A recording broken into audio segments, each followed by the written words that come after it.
Okay, so here we have the Great Western Railways passenger freight set, and as you can judge, it's a very nice box.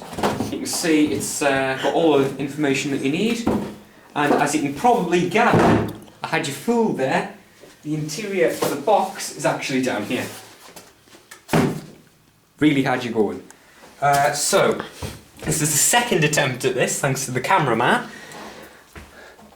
You get 2 private ownership 7-plank wagons, a superb little 040 locomotive, and a 4-wheeled coach. So get the most important bit, the loco, out first. Get that out. Right, okay, so it probably looks like the old tooling from the Little Giant from the little local freight set, which Hornby did a couple of years ago. And I bought that when I was about 6 or 7. And I'm a lot older now. You can actually, which is actually strange for an 040, you can actually feel rivets along the engine, and the nameplate? There isn't a nameplate. The number plate is etched back off. The coal doesn't come out obviously, but it's an 040, so it'd be a bit pointless if it did. And there isn't cab detail, but again it's an 040. Couplings, big fat ones, and just one large lump of plastic, apart from the chimney, which does in fact look like a tramp's hat. Now, it is a very good little loco. I mean, it's very detailed, and it does actually run well. I've already ran it in on the test layout. So pop that over there. We're going to get the coach out next. It's quite tight, but it's box packaging.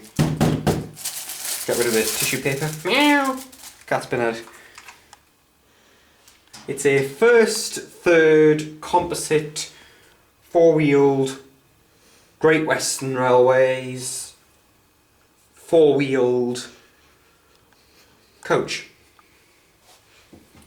There's no seats in it, no corridor, no sprung buffers, big fat couplings, but it is quite nice.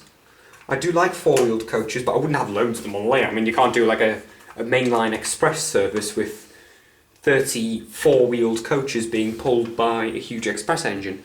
You know, it tends to be little 040s and 060s that used to pull these.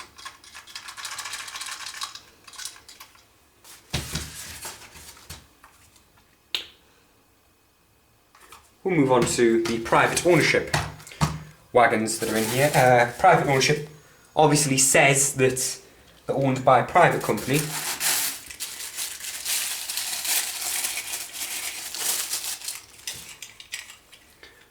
Now this one is I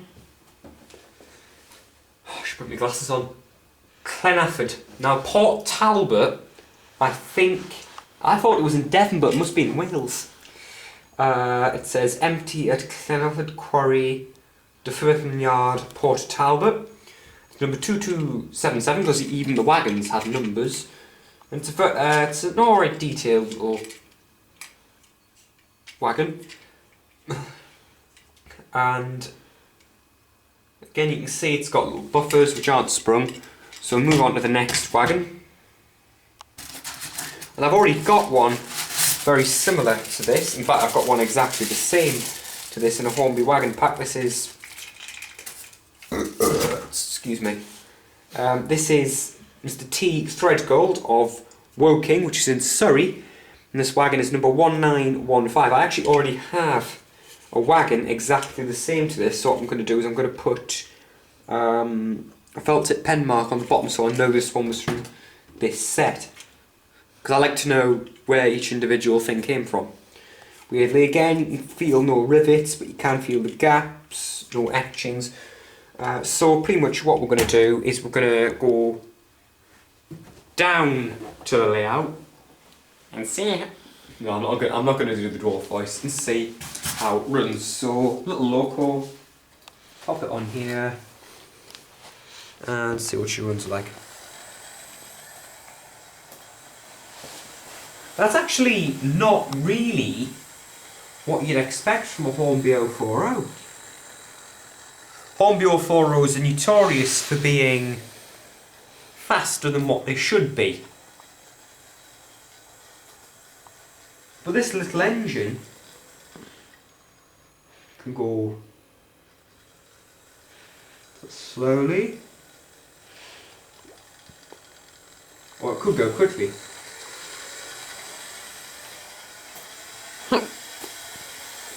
That's not even half speed, it's already like 3 times what the engine could do in real life.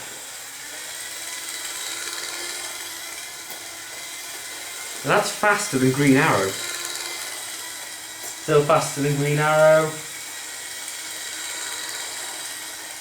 Still faster than most of my engines. Into slightly normal speeds. Normal speed. I am going to try and DCC this actually. Run it back from here.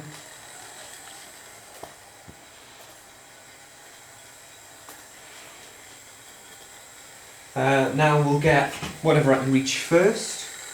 One of the private ownership wagons.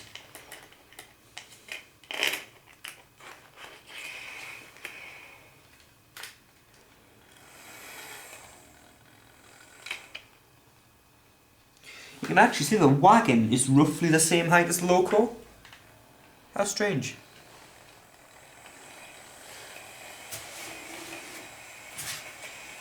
And then get the other wagon.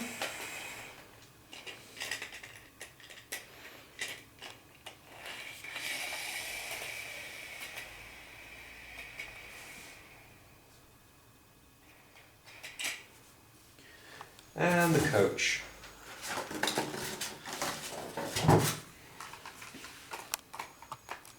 How long have we been filming for now?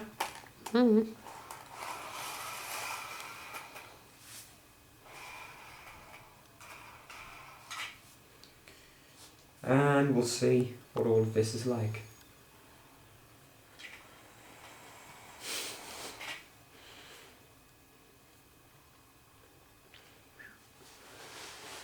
And the hand of God reaches in.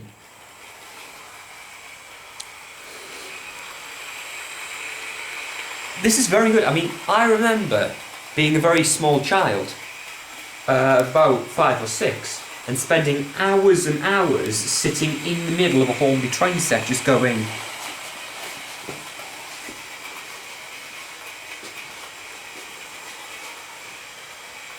wow.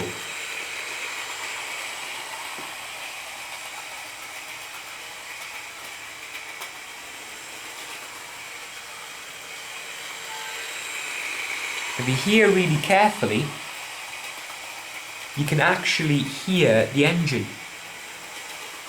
You can hear it. So the cameraman is going to get some shots of the engine moving, and we'll do an overall summary.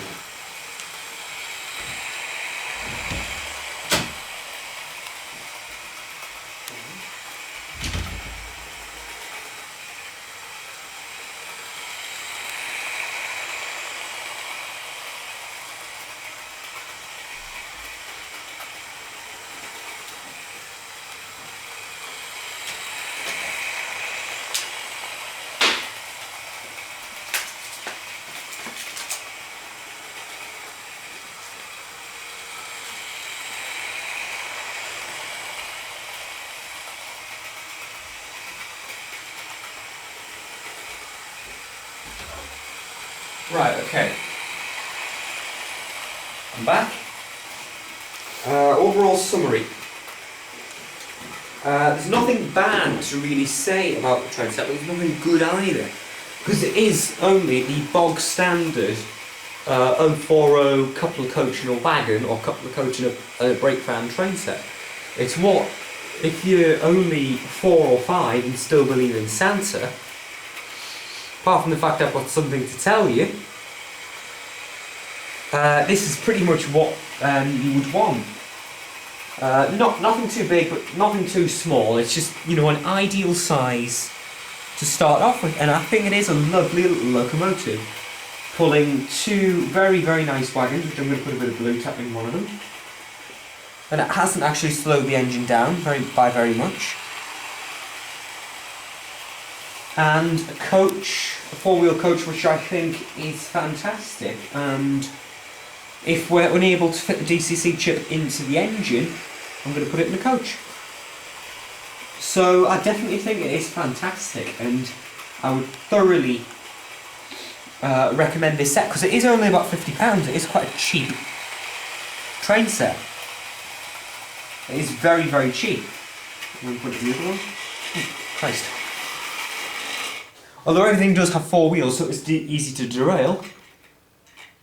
But it is a great little set for anyone just starting out the hobby, and I would thoroughly, thoroughly recommend it. Clutch.